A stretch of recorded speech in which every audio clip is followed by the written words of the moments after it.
ভাইদের বলেছি যার যা আছে তাই নিয়ে আপনারা থানা ঘেরাও করেন। তারপর আমার মাথা ঘুরে গেছে, একটা মানুষ, একটা দল, একটা ডাকাত কি করে এরকম মানুষের উপর নির্যাতন করতে পারে।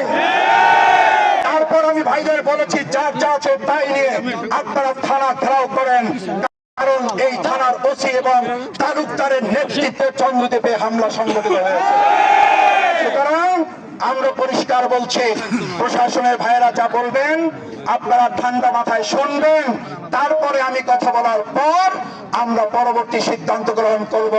কিন্তু প্রশাসনের ভাইদের প্রতি আমাদের আস্থা বিশ্বাস, বিশেষ করে আমাদের সেনাবাহিনীর দেশপ্রেমিক সদস্যবৃন্দ, এই আজকে যেমন কাঁধে কাঁধ মিলে এখানে দাঁড়িয়েছি, বিগত 5ই আগস্ট আমরা এরকম রাস্তায় কাঁধে কাঁধ মিলে দাঁড়িয়েছিলাম। সেই দেশপ্রেমিক সেনাবাহিনীর ভাইরা এখানে এসেছেন, আমরা তাদের কাছ থেকে তাদের সংশ্লিষ্ট প্রশাসন তারা কথা বলবেন, কেউ একটু শব্দ করবেন না, তাদের কোনো কথা যদি পছন্দ না হয় তাও করবেন না। পরবর্তীতে আমি কথা বলার পর তারপরে আমরা পরবর্তী কর্মসূচি এখান থেকে ঘোষণা করব।